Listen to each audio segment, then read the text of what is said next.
অনেক সাইদ আর মুগ্ধের বলিদান, নতুন স্বাধীনতার প্রাণ। এই বিপ্লবে নিহত শহীদদের আত্মার মাগফিরাত কামনা করছি। পাবলিক পরীক্ষাগুলোতে আমাদের রয়েছে ঈর্ষণীয় সাফল্য। আমাদের স্কুল ও কলেজ থেকে যখন একটি মেয়ে বের হয়ে আসে, সে তার ব্যক্তিত্ব দিয়ে সমাজে নিজের অবস্থান তৈরি করতে পারে। তারুণ্যের উৎসব আয়োজনে অংশগ্রহণ করতে পেরে ভিকারুননিসা স্কুল ও কলেজের ছাত্রীরা আনন্দিত, উদ্বেলিত। নারী শিক্ষার ক্ষেত্রে ভিকারুননিসা স্কুল ও কলেজ হচ্ছে একটি স্বনামধন্য প্রতিষ্ঠান। এই প্রতিষ্ঠানে প্রায় 19,000 ছাত্রী বেলি রোডস্থ মূল ক্যাম্পাস সহ ধানমন্ডি, আজিমপুর ও বসুন্ধরা ক্যাম্পাসে অধ্যয়ন করছে। আমাদের কলেজ শাখাটি বেলি রোডের মূল ক্যাম্পাসে অবস্থিত। প্রায় 5,000 ছাত্রী এখানে অধ্যয়ন বা পড়াশোনা করছে। পাবলিক পরীক্ষাগুলোতে আমাদের রয়েছে ঈর্ষণীয় সাফল্য। পড়াশোনার পাশাপাশি আমাদের 11টা ক্লাব রয়েছে, যার মাধ্যমে মেয়েরা এক্সট্রা কারিকুলার অ্যাক্টিভিটিস করে থাকে এবং আমাদের এক্সট্রা কারিকুলার অ্যাক্টিভিটিস ছাড়াও আমাদের অন্যান্য যে খেলাগুলো আছে তাদের মাধ্যমে তারা কিন্তু যথেষ্ট ঈর্ষণীয় সাফল্য অর্জন করছে।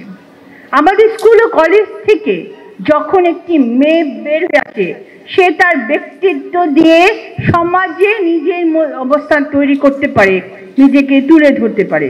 তাই দেশে ও বিদেশে আমাদের অ্যালামনা স্বক্ষেত্রে নক্ষত্রের মতো চলছে। এই ঐতিহ্যবাহী প্রতিষ্ঠানে আপনাদের স্বাগত জানাই। আপনাদের মূল্যবান সময় থেকে কিছুটা সময় আমাদের দিয়েছেন, এই জন্য আমরা সম্মানিত, কৃতজ্ঞ বোধ করছি। আপনাদের ধন্যবাদ। বাংলাদেশের রাজনৈতিক পরিমণ্ডলে জুলাই বিপ্লব দেশের রাজনৈতিক ব্যবস্থার ত্রুটিগুলোকে তুলে ধরেছে এবং তরুণ সমাজকে সচেতনতা এবং অংশগ্রহণের মাধ্যমে গণতান্ত্রিক কাঠামো পুনঃপ্রতিষ্ঠায় সাহায্য করছে।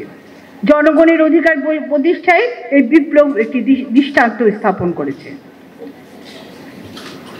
জুলাই বিপ্লবকে কবির ভাষায় যদি বলতে হয় তাহলে আমি একটু উপস্থাপন করছি দুটো লাইন। কবি তপন মজুমদারের ভাষায় কবিতার লাইন, আমরা স্বাধীন 34 জুলাই। স্বাধীনতার নতুন বলয়ে নতুন অক্ষরে রেখা, 71 দেখেনি নতুন প্রজন্ম, রক্তের বিনিময়ে দেখা। অনেক সাইদ আর মুগ্ধের বলিদান, নতুন স্বাধীনতার প্রাণ। দেখে যাও মা কি হোলি খেলা হলো আর মহিমার অবদান। 36 জুলাই স্মরণ করি বিপ্লবের মহাবন্ধনে, যুগে যুগে তুমি প্রেরণা দায়নি মুক্তির অন্বেষণে। এই বিপ্লবে নিহত শহীদদের আত্মার মাগফিরাত কামনা করছি।